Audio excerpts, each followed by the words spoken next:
Creativity is an addiction.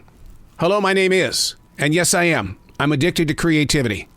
But I've learned to listen to it, to build up a relationship with it, to keep that relationship healthy. And when I'm challenged by it, I try not to argue with it, because creativity has a way of being smarter than you, and it's going to take you out. Unplugged, because we will always say yes to creativity. Totally Uncut, because we all make mistakes. So turn it into a tool. This is Arroe Unplugged. I call it controlled chaos. This studio, there's so much in it. The handwritten notes from interviews and conversations where you jot down little things to say, hey, you need to go in there and you need to edit that. Make sure you clean it up. My wife's wings. Yeah, she wore some wings to a New Year's Eve party back in the 1990s, and those wings are right here on the wall. I treat it like a masterpiece. It was a brilliant moment in our life together, and I never wanted her to do anything but let me have these wings because it captures the mode and mood of that particular night. I've got a coup stick over here to my right, and the coup stick was handmade for me, and it's something that is so extremely special to my soul. As I was talking with James Purejoy today, I said, a coup stick, it gives you a chance to enjoy peace rather than destruction.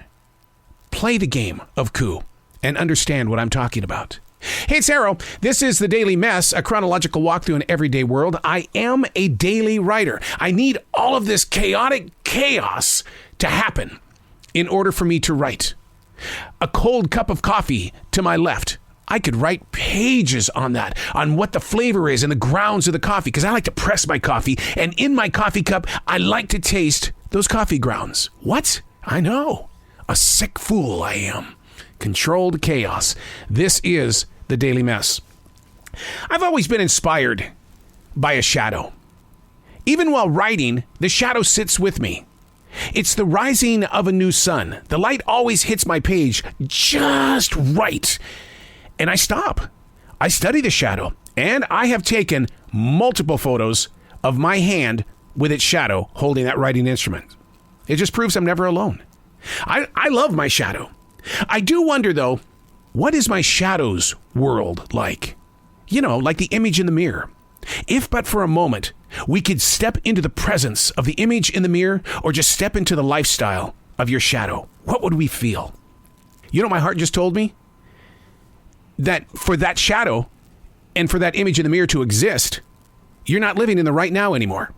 You're living in the past. A reflection is the past. By the time your mind has seen that image, it's already happened. You're living in the past. And although it might be only seconds before your mind says, whoa, there you are, you're still living in the past. Is that really where we want to live? So I stand in this place where this shadow exists, and I know that when I use the restroom, I will look at my hair in the mirror, because that's what I do. I love my hair. Are we not living in an echo? Where would you like to be? How would you like to get there? Does it even exist? Will it exist? Would you like to go to an Elon Musk delivered Mars?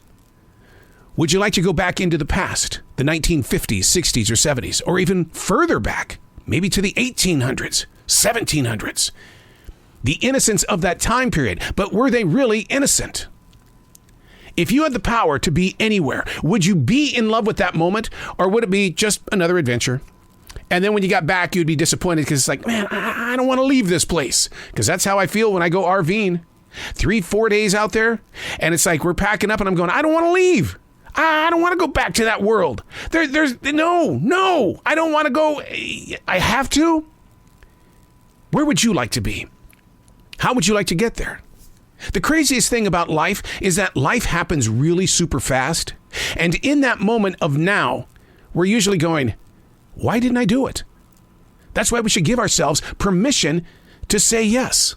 To give yourself that angle in life that says, you know what? If I fail, it's going to be forward. And if I don't have that victory in my name, you know what? Maybe somebody will be inspired by my tripping and my stumbling, that maybe they'll go on to do something. While talking with Holly Knight today, she has written so many great rock records over the years. I said, why can't you put this book in the hands of music teachers? And the reason why, those high school students need to read the story. They don't need to go to Alexa. They don't need to go to some streaming website to hear their favorite song in that moment of now. They need to understand that before that song took place, there was a writer. And the reason why I bring that up is because I know for a fact there are young adults and even older adults that are stuffed into their homes. And they don't know what to do with their musical instruments. They'll play. They got the passion. They got the desire. But they don't know how to take the right step. I'm Arroe, and that's The Daily Mess.